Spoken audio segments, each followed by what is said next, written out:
They are so in love, and there's no doubt they're going to get married. We'll see what happens. So you're thinking engagement soon? I think so. Well, it's just a diamond, just a little thing. Congrats on your engagement. Thank you. It was super exclusive. It was very romantic. He took me to San Isidro Ranch, which is in Santa Barbara area. He honestly went to the restroom and came back, and we were at dinner. There wasn't very many people there, but a few people around, and he was like, we were talking about our whole relationship of the past 9 months, and we were getting really like just welling up with tears a little bit and emotional and just how happy we were. And then he's just like, I just can't wait anymore. Like, and he was like holding the ring, and he didn't know when he was going to propose, like that during that time, I guess is what he said afterwards. So, and then he just said, I just love you. And I don't even remember everything he said now because it was like, you just forget, and that's really stinks. I wish someone was videoing it, but yeah, we didn't have that. We were just, he and I. It's laughable because I keep saying like I was not prepared at all. I didn't have the hair, the makeup, the outfit wasn't what I would have chosen. We have had only positive from friends and family about it. Everybody knew it was coming. We've been talking about it for quite a while. Alexis actually texted Jen and I the night it happened and sent us a picture of the massive crater she's wearing on her finger. It's a cushion, and that's about all I want to say about it. We've both been married before, so we had to, you know, obviously we eliminated those shapes from our selection process, and this is what we chose. This was my favorite, but it's definitely a wowzer, so I think, you know, I'm very blessed. We were super happy for her. You know, we're in this middle with Alexis and Shannon where we love both of them, but I can also be happy for both of them for things that they're maybe not happy with together. And we gave Alexis a engagement gift, and that was just quite a thing. I got a lot of messages about how horrible that was, but for me, I would give any of them a congratulatory gift for a life event. You know, a marriage, an engagement, a baby, a home, a new home.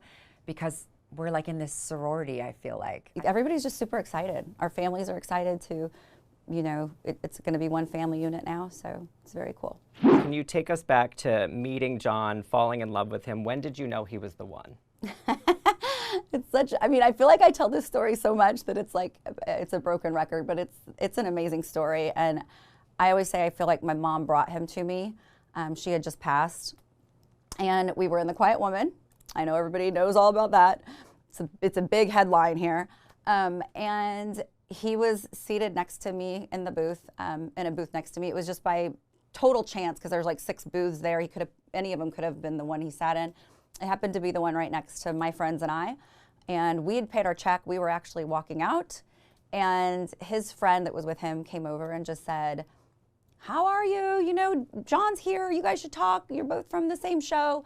And she wasn't trying to set us up at all. I honestly felt the energy when he first sat down next to me. There was like this electricity, and my friends, when we Ubered home that night, we ended up hanging out for like the next 4 hours, but my friends in the Uber that night said, you like him? And I'm like, no, I don't. And they're like, yes, you do. And I'm like, no, I don't. And they're like, he has the hots for you and you like him. And I'm like, I do not. Because I didn't want to start dating someone serious again. I just, you know, gotten out of a relationship. I didn't want that, but you can't help it when it's your person. And so for the next, we spent 2 hours till 2 a.m. on the phone several nights in a row after that, and just started hanging out as friends, for real as friends. And then it just became more, and probably I'd say within a month or two, we both knew that was it. A lot of times people will say to me, like, are you team Shannon or are you team Alexis? And it's never about teams. Like, I don't like that mentality. It's very divisive. And so in the beginning, it was just very difficult to navigate between the two of them. I mean, they couldn't be in the same room. You're in the room with them and you're like, I don't know, do I go over here and talk to Alexis? But then Shannon's gonna get upset. I don't know how I'm supposed to go sit at dinner now. She's already so vulnerable. I need to just stay here. Okay.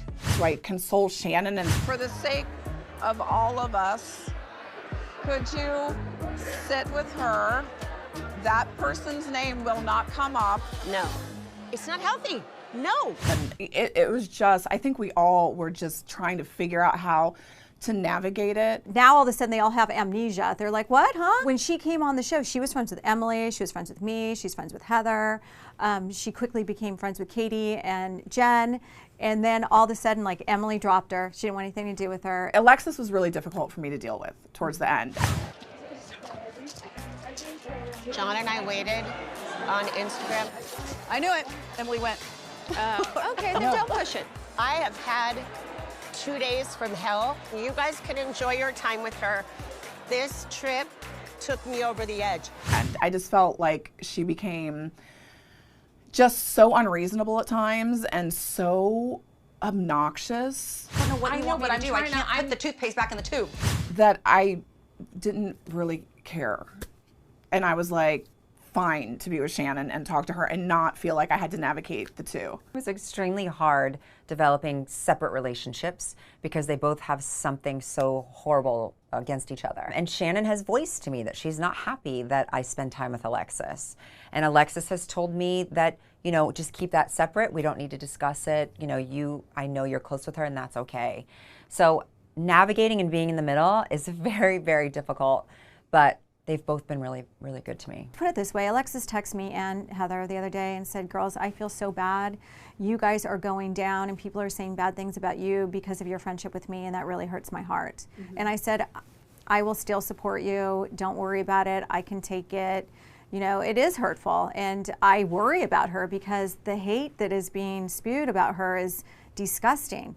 You know, she's such a kind person and has a big heart. When I was in talks with a possibility of coming back, John was not in the picture.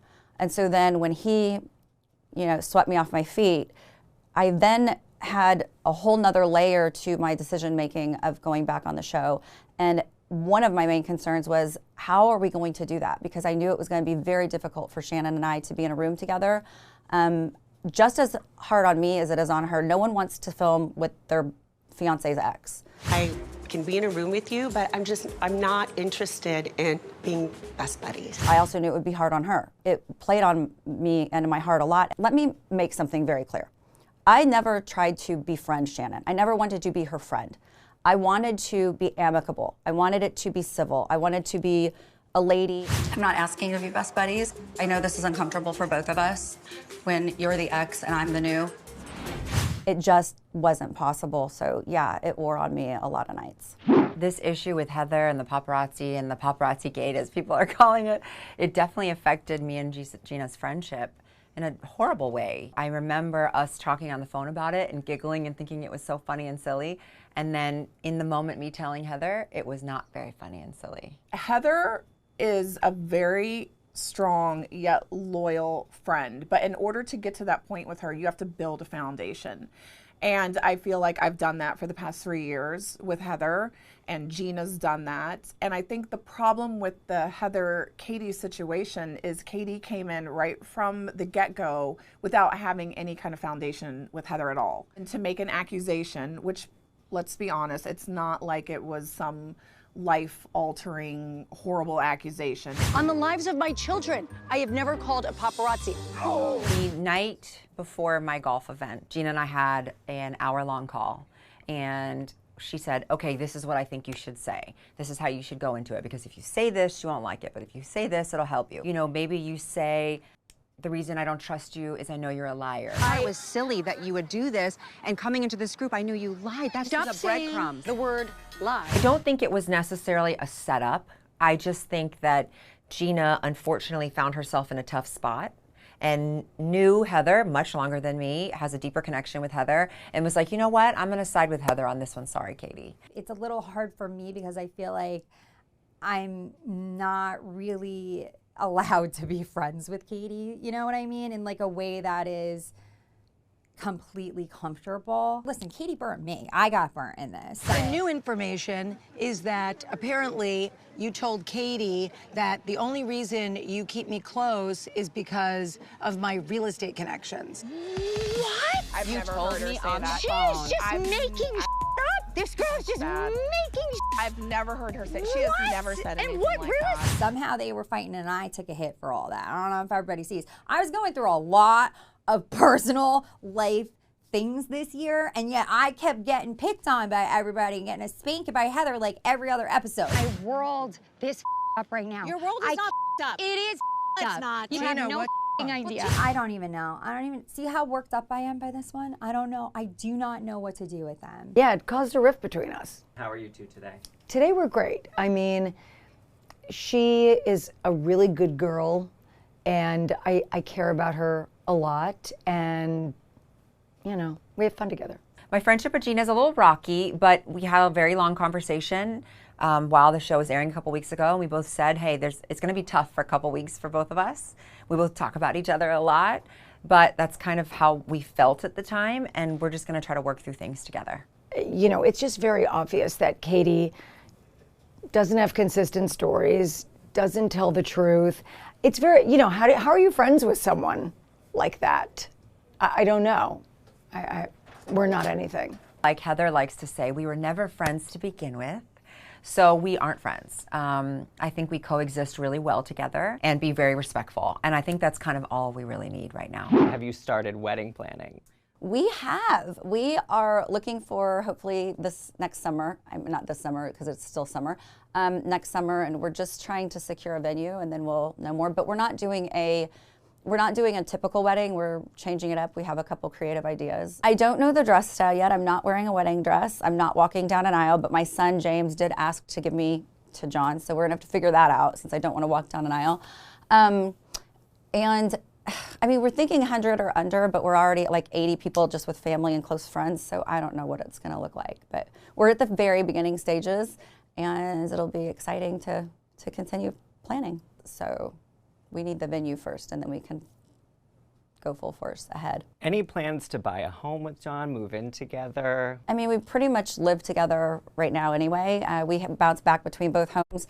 We've decided we're going to keep both homes. I have twins in high school still. We don't want to uproot anybody from their normal, so we're going to keep both homes for a while, and then when the twins graduate, we'll decide. I mean, of course, we're going to buy a home together when we decide to not have both homes, but until then, we're just back and forth.